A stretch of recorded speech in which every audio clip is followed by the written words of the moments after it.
जी देखिए, हमारे साथ अमेरिका की जो प्रवक्ता हैं जो कि हिंदुस्तानी में बात करती हैं, हिंदी में बात करती हैं, वो हमारे साथ मौजूद हैं और हम इनसे बहुत ही क्विक 2-3 सवाल करेंगे, 4 सवाल करेंगे मैं और कादम्नी। सबसे पहला सवाल तो ये है कि अफ्रीकी यूनियन को शामिल कर लिया गया है G20 में और ये भारत की अध्यक्षता में हुआ है। इस पर आपकी फौरी प्रतिक्रिया क्या है?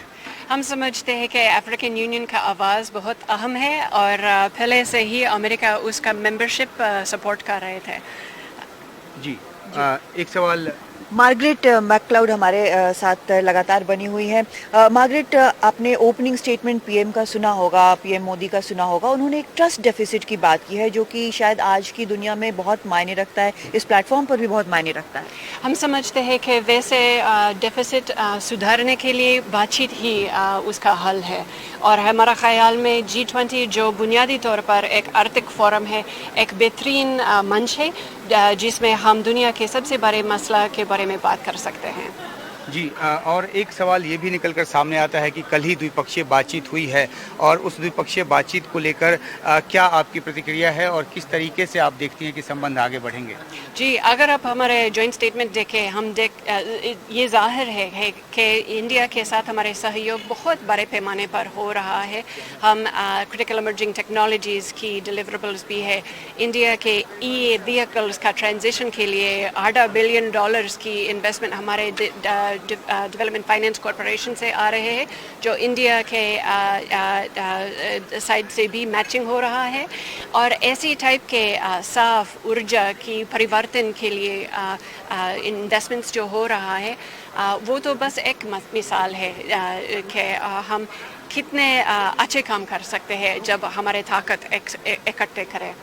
एक जो विश्वास का जो एक एग्जाम्पल है और जो जिसको कहते हैं कि बहुत एडवांस्ड, अगर हम कहें कि ये एक बहुत एडवांस्ड जो एक विश्वास की बात है, जैसे रीपर ड्रोन की बात उन्होंने कही, जो अब एक फॉर्मल रिक्वेस्ट भेजा गया है, उसको लेके कई जगह दुनिया में बात हुई और यूक्रेन वगैरह में भी इसको लेकर बात हुई है। तो ये एक हम समझे कि शुरुआत है इस तरह के बिल्कुल सोफिस्टिकेटेड वेपनरी के लिए।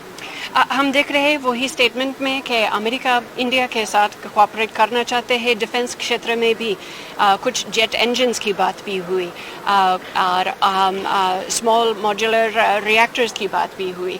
हम देखते हैं कि ज्ञान क्षेत्र में हमारे दोनों मुल्क एक साथ काम करें तो काफ़ी अच्छे काम अकम्प्लिश कर सकते हैं।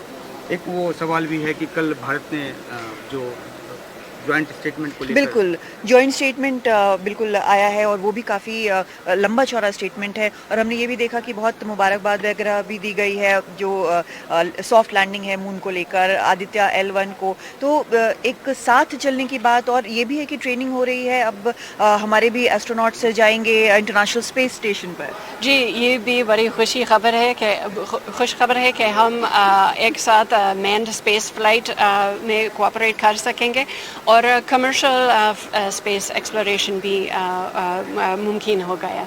और कल भारत ने उम्मीद जताई है कि एक साझा बयान आएगा, जिस पर पहले भी कादम्नी ने आपसे सवाल पूछा था और आपने जवाब दिया था कि मुश्किल है लेकिन नामुमकिन नहीं है। कल भारत ने एक बार ये उम्मीद जताई है कि साझा बयान जो है वो आएगा। तो अब जबकि शेरपाओं की मीटिंग खत्म हो गई है, राष्ट्राध्यक्ष मिल रहे हैं, क्या आपको सेंस मिल रहा है कि क्या वाकई में भारत एक साझा बयान, भारत की अध्यक्षता में जो ये शिखर सम्मेलन हो रहा है, साझा बयान आएगा? जैसे हमारे एडवाइज़र ने कहा मुश्किल तो होगा लेकिन मैं ये नहीं कहूँगी कि नामुमकिन है।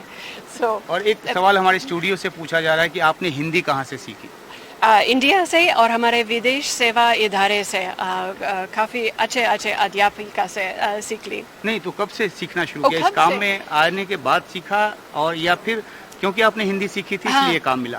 पहली बार इंडिया से पहले आने थोड़ा सा टीच योर सेल्फ टाइप का किताब इस्तेमाल करके हैं, लेकिन यहाँ आने पर लांडूर में एक बहुत अच्छे स्कूल है जो सिखाते हैं। जी, मार्गरेट, मैं आपको बोलूँगी कि आपकी हिंदी यहाँ पर हिंदुस्तान में हिंदुस्तानी हिट हो गई है। जी।